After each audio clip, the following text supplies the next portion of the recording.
चलो भाई देखो अब मैं क्या करता हूँ। ये तो गौ माता का गोबर है। अब पता नहीं आप जर्सी का ले आए कि भैंस का ले आए। अच्छा, अब ये भेद भी हो जाएगा। बिल्कुल भेद है। अच्छा, हमको सिखा रिया है। तो आप तो इसके जानकार हैं, विशेषज्ञ हैं, आप तो देखकर बता देंगे कि किसका है। नहीं, ये सब देख के बताने की चीजें नहीं है। देसी गाय का गोबर ही शुद्ध है। लेकिन ऐसे देखकर पता नहीं चलता। नहीं, ये पता चलता है, उसके भी गुण होंगे, पर वो यहाँ पे अब कहाँ लिबर्टी ले आए हम आपके बीच में। तो ये क्या ये इसको, जैसे अगर कोई शुद्ध आपके जितना जानने वाला नहीं है, उसको शुद्ध के बारे में पता नहीं है, शुद्ध देसी आपने कहा गोबर का इस्तेमाल करो। हाँ, वो इसका इस्तेमाल क्या सौंदर्य प्रसाधन में कर सकता है? शुद्ध देसी गाय, भैंस का नहीं और जर्सी का नहीं। जर्सी का तो बिल्कुल नहीं, भैंस का तो बिल्कुल नहीं, केवल शुद्ध देसी गाय वेद लक्षणा। उस गाय के गोबर में गुण है, उस गाय के गौमूत्र में, अर्क में गुण है, सबके मूत्र में गुण नहीं है। गजब बेइज्जती है।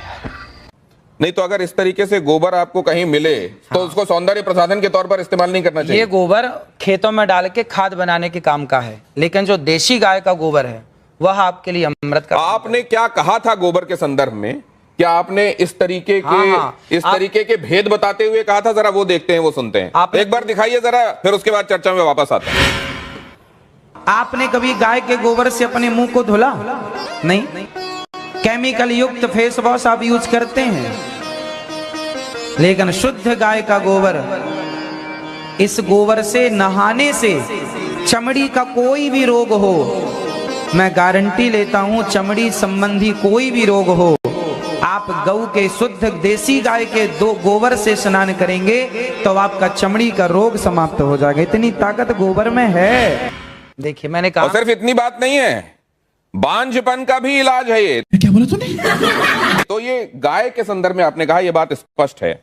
अब जरा प्रियंका गुप्ता जी ये बताएंगे आपकी कितने बार आपने गोबर से फेशियल किया है, गाय के गोबर से लोगों का?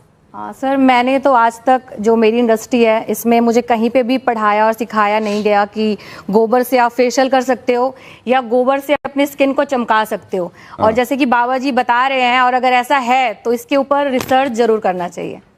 ये अश्विनी जी, आपका कोई इसमें आप एनलाइटन करेंगे क्या? इस तरीके की कोई बात आपके संज्ञान में कभी आई? हाँ, नहीं, as a this thing psychologist में बोलूंगा, अगर इन्होंने कहा है तो इनके पास कोई प्रूफ होगा। हाँ, और वो प्रूफ आप सामने लाइए, क्योंकि क्या होता है कि बहुत से लोग जो भी बात करते हैं प्रूफ नहीं होता। अगर आपके पास प्रूफ है, लाइए, लोगों को प्रूफ करके दिखाइए। हमारे शास्त्रों में इसका खूब प्रूफ है। नहीं जी, एक मिनट, मैं शास्त्रों की बात यहां नहीं कर रहा, मैं आज के संदर्भ में बात कर रहा हूं।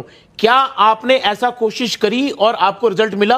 और मिला तो उसको शख्स को वापस हम लोगों का एक त्योहार आता है जी, श्रावणी। सुना है आपने? बिल्कुल सुना है। श्रावणी कब आती है? आप बताइए ना, मैं आप सुन रहा हूं आपकी बात सारी।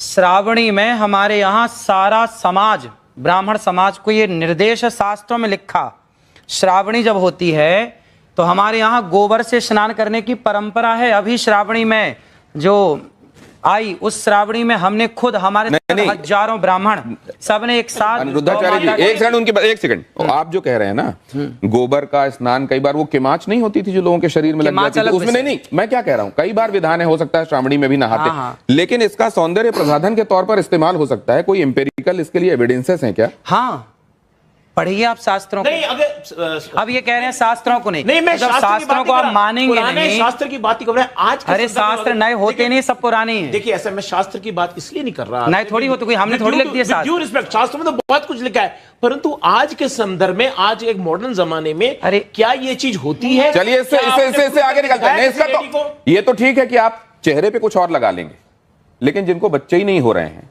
वो क्यों आईवीएफ क्लिनिक की तरफ जा रहे हैं? जरा ये देखिए क्या कहा अनिरुद्धाचार्य जी ने, जरा देखिए वो, और उसके बाद इस चर्चा पर लौटते हैं। जिसको संतान नहीं होती वो गाय को गेहूं खवाए, और गेहूं जब उसके गोबर से वापस आए तो उसको धुल करके, उसे सुखा करके, उसको पीस करके, उस आटे की रोटी बनाकर भगवान को भोग लगाकर, वो रोटी खाने से संतान प्राप्ति होती है। अनिरुद्धाचार्य जी, हाँ, आप, मैं इस पे बोलूं? आपने ये किस पे एक्सपेरिमेंट किया? खुद पे, दूसरों पे देखा है? आप सही पकड़े हैं। सुनेंगे आप? हाँ।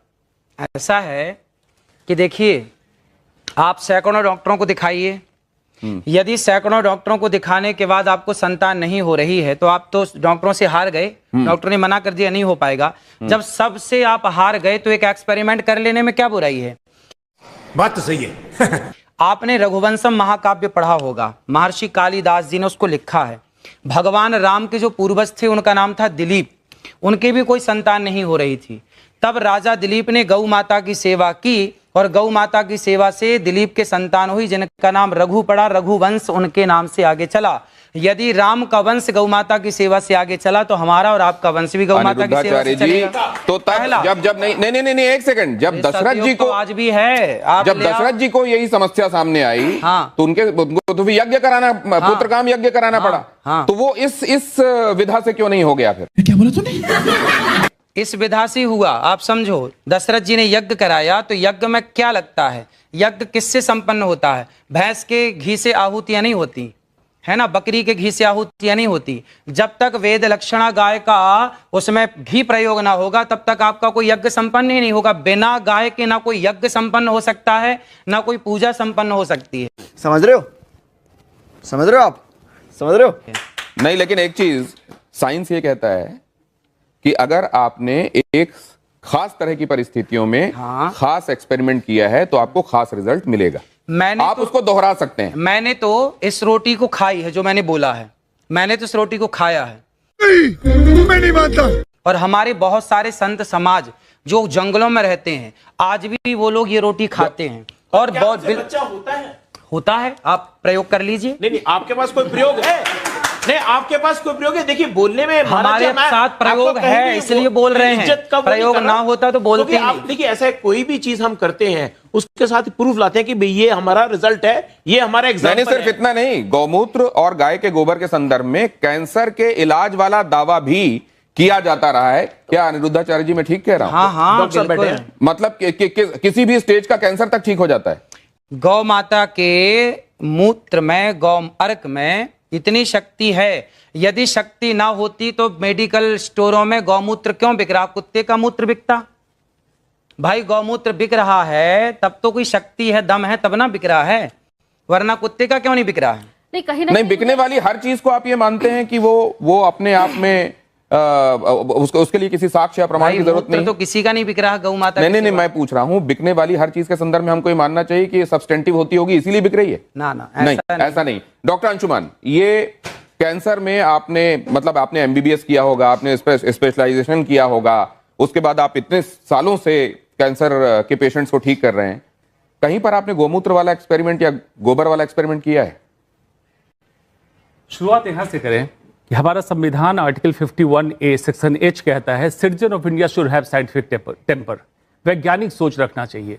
गैर वैज्ञानिक सोच रखना और उसको प्रत्यक्ष प्रमाण बोलना असंवैधानिक बात है और कानून के खिलाफ है, पहली बात। दूसरी बात, जो कैंसर ठीक होने की बात है, चाहे गोबर गाय का हो, भैंस का हो या किसी का हो, गोबर होगा। लेबोरेटरी की बात इन्होंने कही है, कैंसर ठीक होने की बात कही है। मैं अभी लाइव या रिकॉर्डेड इस पे चैलेंज करता हूं, मरीज इनका मॉनिटर मैं करूंगा, कैंसर है, जांच कराऊंगा, ठीक करें। जिस दिन मरीज ठीक हो जाएगा जांच करके मैं चेक करूंगा, मैं आज से डॉक्टरी छोड़ के इनका चेला बन। बात तो सही है। एक बात मैं दूसरी आपसे जानना, डॉक्टर साहब ये बात बिल्कुल सही है।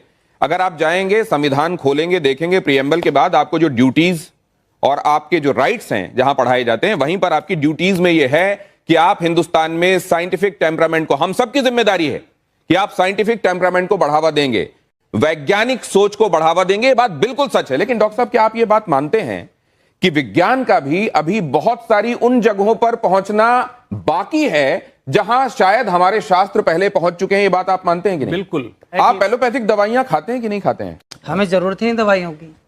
नहीं, आपके आसपास वाले किसी को कभी बीमार हुआ तो आप क्या कहते हैं कि किसको दिखाओ जाकर? हम तो यही कहते हैं, डॉक्टर को दिखा लो। और डॉक्टर इसको मानते नहीं है जो आप कह रहे हैं। ऐसा है, देखिए, आज के 100 साल पहले तो कोई डॉक्टर नहीं था।